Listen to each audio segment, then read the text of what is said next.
Our top story in the NBA today, Victor Wembanyama. He sustained a concussion during the second quarter of last night's Game 2. You can see here he took a hard fall, and this was after he played just 12 minutes. He was placed in concussion protocol and ruled out for the remainder of the game. So I want to bring in our senior NBA insider, Shams Charania, here for more on this. We know, right, that he is in, Shams, the NBA's concussion protocol, but what does that mean for him moving forward here?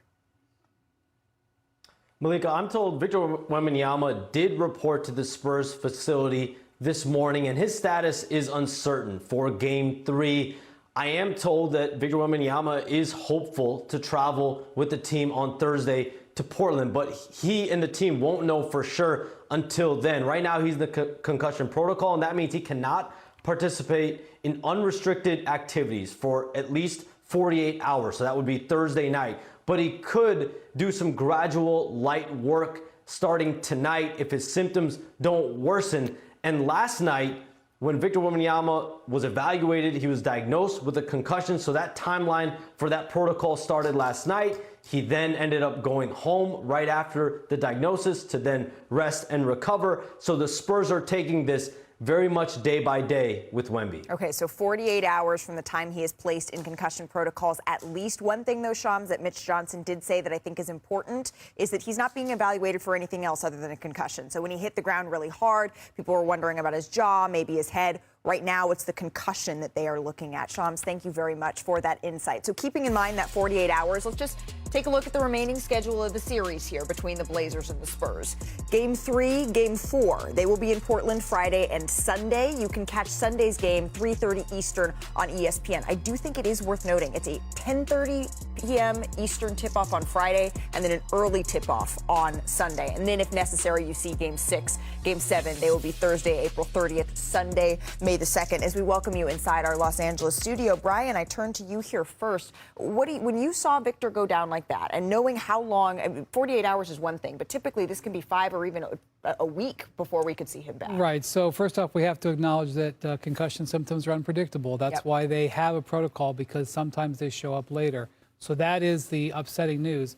The thing that you mentioned about him not potentially having any other injuries is really, really relieving, because, you know, even a dental injury you could have seen from that height. The second thing that I think is important is in the playoffs, in the first round, you always get one spot where you get 2 days off between.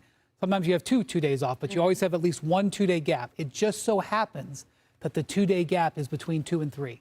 So at least the Spurs have this to go on. And while I know that this is a huge shock to the Spurs system, the fact that they do get two days will also help the team prepare for the game on Friday, whether he can play or not. I think that's the biggest point, is that you get 72 hours to prepare for Friday night. And certainly that lineup that they had out at the end of the game, that kind of that small ball lineup, and they had Luke Cornett out there with all the guards out there. I think that's probably, if Victor doesn't play, that's probably what we're going to more see. But time will tell as far as if we're going to see him on the court. Yeah, and right now, I mean, we're glad that it's certainly nothing more than a concussion, but this can be incredibly serious, so we're just hoping for the best here for Victor Wembanyama. But there was still a game, Chene, to be played, so let's take you out to San Antonio to see how this one went down. We're going to pick this one up with under 10 minutes left in the fourth quarter here. Devin Vassell shoots, knocks down the jumper, Chene. You're going to need more of that without Victor Wembanyama. The Spurs backcourt has to step up, and you need to see more plays like this from D. Fox as a facilitator. Luke Cornett has been absolutely incredible. I did not know he had that in his arsenal. Scoot Henderson, though, speaking of incredible, Euro steps his way inside, possibly his best stretch here as a Blazer. Without question, considering he missed 50 games this year with a hamstring injury, just amazing to get this at this time in the season. Henderson knocks down the 3 there. Next Portland possession here. Henderson kicks it out to Robert Williams, the 3rd. Okay, get you a big man who can do an assist. You don't have that on the bingo there card. To clean it up. Have your teammates back.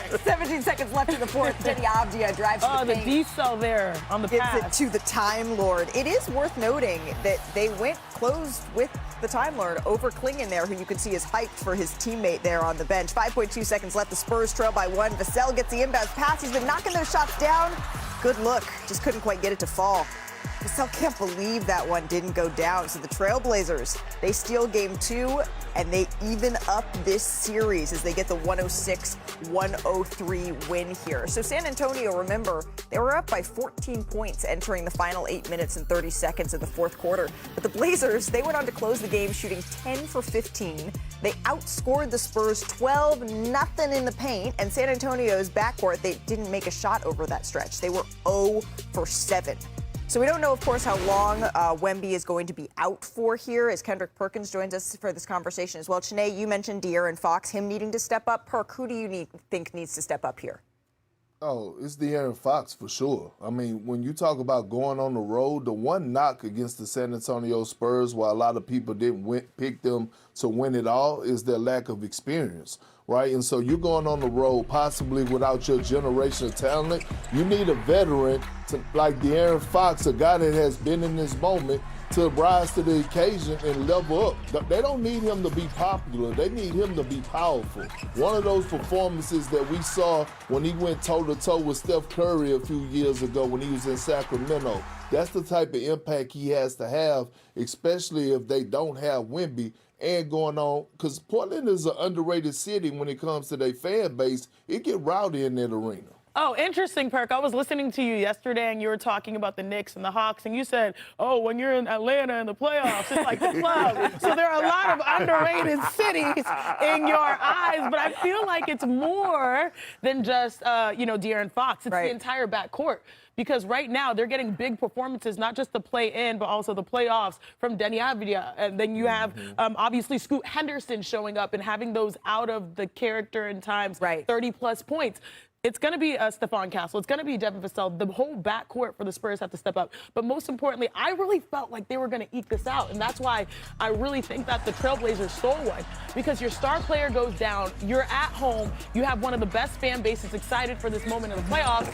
And then you just didn't have that momentum down the stretch. And you made an important stat about how they shot so well in the paint because there is no helicopter there as well. And so they have to, now, I guess sometimes when you know someone's not there, you can scheme and prepare more accordingly.